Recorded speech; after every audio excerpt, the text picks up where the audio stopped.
Scam பற்றி ஒரு விடயத்தை உங்களோடு நான் பகிர்ந்து கொள்ளப் போகின்றேன். முக்கியமாக இந்த வீடியோவை கவனமாக பாருங்கள். இந்த வீடியோ முழுவதுமாக பாருங்கள். உங்களுக்கு தெரிந்தவர்களுக்கும் நண்பர்களுக்கும் நீங்கள் இந்த வீடியோவை ஷேர் பண்ணிக்கொள்ளுங்க. உலகத்திலே அனைத்து இடங்களிலும் இப்போது முதன்மையாக இருக்கிறது இந்த ஸ்கேமிங்ன்றது.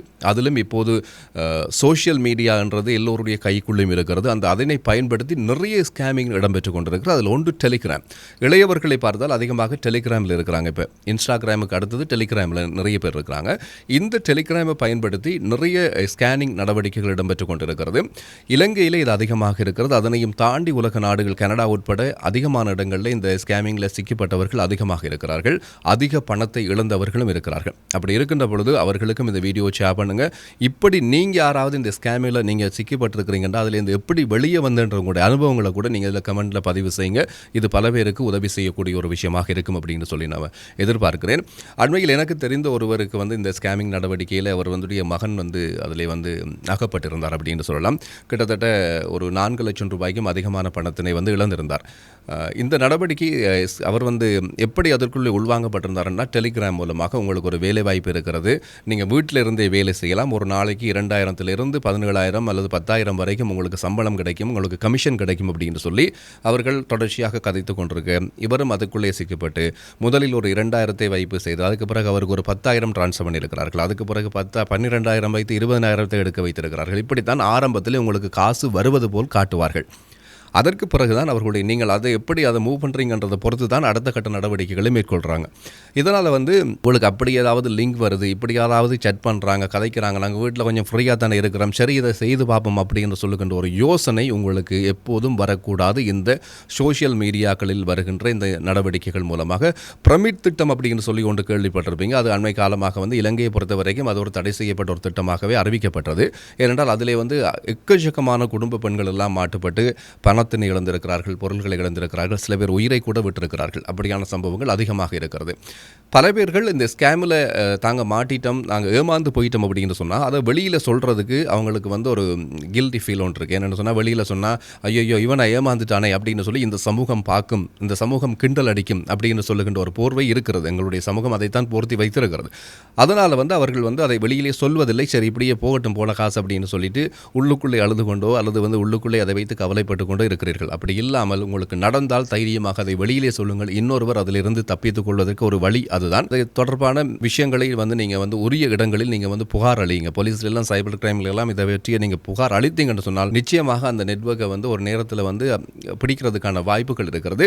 இலங்கையில் நடந்த ஒரு சம்பவத்தை உங்களுக்கு நான் பகிர்ந்து கொள்கின்றேன். அதில் அக்கௌண்ட் நம்பர்ஸ்க்கு நீங்கள் காசு போட சொல்லி 3 அக்கௌண்ட் நம்பர்கள் இருக்கிறது. ஒன்று இந்த அக்கௌண்ட் நம்பரை நீங்கள் இந்த திரையில் நீங்கள் பார்க்கலாம். HNB பேங்க் கேகால பிரான்ச், அதே போல் பீப்புள்ஸ் பேங்க் மகரகம பிரான்ச், அதே போல் HNB கெட்டிபோல பிரான்ச்னு சொல்லி 3 பேருடைய இந்த அக்கௌண்ட் நம்பர் இப்போ உலாவி இருக்கிறது. இந்த அக்கௌண்ட் நம்பருக்கு தான் காசு ட்ரான்ஸ்ஃபர் பண்ணப்பட்டிருக்கு. காசு அவர்கள் இந்த அக்கௌண்ட்டுக்கு போடுங்கன்னு சொல்லி தான் போடப்பட்டிருக்கிறது. ஆனால் அந்த அக்கௌண்ட் நம்பர் யாருடையது அப்படின்றதை தனிநபராக யாரும் சென்று கேட்க முடியாது. ஒரு கம்ப்ளைண்ட்டாக நீங்கள் போலீஸ் நிலையத்தில் முறைப்பாடு செய்வீங்களா இருந்தால் போலீஸின் ஊடாக அந்த அக்கௌண்ட் நம்பர் யாரிடம் இருக்கிறது, அது எந்த அட்ரஸில் இருக்குது, எங்கே பணம் விட்ரோர் ஆகிருக்குது, எப்போ போடப்பட்டிருக்குது, எவ்வளவு நாட்கள் ஆக்டிவிட்டியில் இருக்குது அப்படின்ற விஷயத்தை கண்டுபிடிக்கிறதுக்கான வாய்ப்புகள் இருக்கு நிறையவே. என்னன்னு சொன்னால் அந்த அக்கௌண்ட்டுக்கு உரியவர் உயிரோடு இல்லை என்றால் கூட அந்த அக்கௌண்ட் எங்கே ஆக்டிவ் ஆகிருக்குது, அந்த அதிலிருந்து எப்போது பணம் டிரான்ஸ்ஃபர் ஆகிருக்குது, எப்போது அந்த காசு எடுக்கப்பட்டிருக்கு, எங்கேருந்து எடுக்கப்பட்டிருக்கின்ற விஷயங்களை கண்டுபிடிக்கிறதுக்கு ஒரு வழி இருக்கிறது. பேங்க் அதை கண்டுபிடிக்கலாம் அவர்கள். ஆகவே நீங்கள் கம்ப்ளைண்ட் பண்ணா இதை வைத்து கூட ஸ்கேமிங் நடவடிக்கையை தடுப்பதற்கான ஒரு வழியாக இருக்கும். நான் ஒரு வாய்ஸ் கட் ஒன்று இதில் ப்ளே பண்ணுறேன், நீங்கள் கேட்கலாம். இந்த வாய்ஸ் கட் அந்த ஸ்கேமிங் நடவடிக்கையில் ஈடுபட்டு ஒரு பெண்ணினுடைய குரல். இந்த குரலை யாராவது கேட்டிருக்கிறீங்க அல்லது இந்த குரலில் நீங்கள் உங்களுக்கும் இப்படி ஏதாவது வந்திருக்கு அப்படின்னு சொன்னால் ஐடென்டிஃபை பண்ணிக்கொள்ளுங்க. இந்த வாய்ஸ் கட்டை நான் இப்போ உங்களுக்காக தரேன். என்கிட்ட காசு கேட்டு வேலை இல்லை, நான் எனக்கு முடிஞ்ச அளவு தான் ட்ரை ஒன்று பண்ணலாம், அதுக்கு மேலே என்னால் வேறு யாருக்கிட்டே காசு கேட்க இல்லை பிரதர், கொஞ்சமாச்சும் விளங்கிக்கோங்க. நேற்று நான் அவனுக்கு பேங்க் டீட்டெயில்ஸ் எல்லாமே சென்ட் பண்ண சொன்னேன், இப்போவே போடுங்க நான் உங்களுக்கு எடுத்து தரேன்னு. அதுக்கு பிறகு என்னோட மெசேஜ் பார்த்தே இல்லை.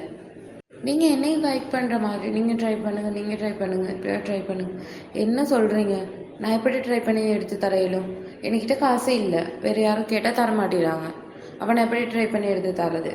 ஸோ இதுதான் அந்த பெண் கதைத்தது. இப்படி நிறைய பேர் தரகர்கள் முகவர்கள் இருக்கிறார்கள். இவர்கள் ஊடாகத்தான் இந்த ஸ்கேமிங் நடவடிக்கை இடம்பெறுகிறது. இது கனடாவிலேயும் நிறைய பேரை குறிவைத்து இந்த ஸ்கேமிங் இடம்பெற்றிருக்கிறது. அதே போல் சுவிஸில் இடம்பெற்றிருக்கு, லண்டனில் இடம்பெற்றிருக்கிறது. இதிலையும் பல முதியவர்கள் இதில் சிக்கியிருந்தார்கள், இளையவர்களும் சிக்கியிருந்தார்கள். இலங்கையிலேயும் அதிகமானவர்கள் சிக்கிக் கொண்டிருக்கிறார்கள்.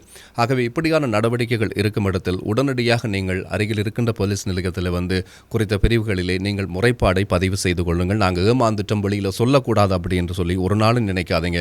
நீங்கள் அப்படி நினைக்கிற நேரங்களில் எத்தனையோ 100 பேர் வெளியிலே ஏமாந்து கொண்டிருக்கிறார்கள். ஆகவே பணத்தை காட்டி ஆசையை உங்களுக்கு ஊட்டி உங்களிடமிருந்து பணத்தை எல்லாவற்றையும் எடுத்துக்கொண்டு உங்களை நிற்கதியாக நிற்க வைக்கின்றது தான் இந்த ஸ்கேமிங் நடவடிக்கை. அவதானமாக இருந்து கொள்ளுங்கள்.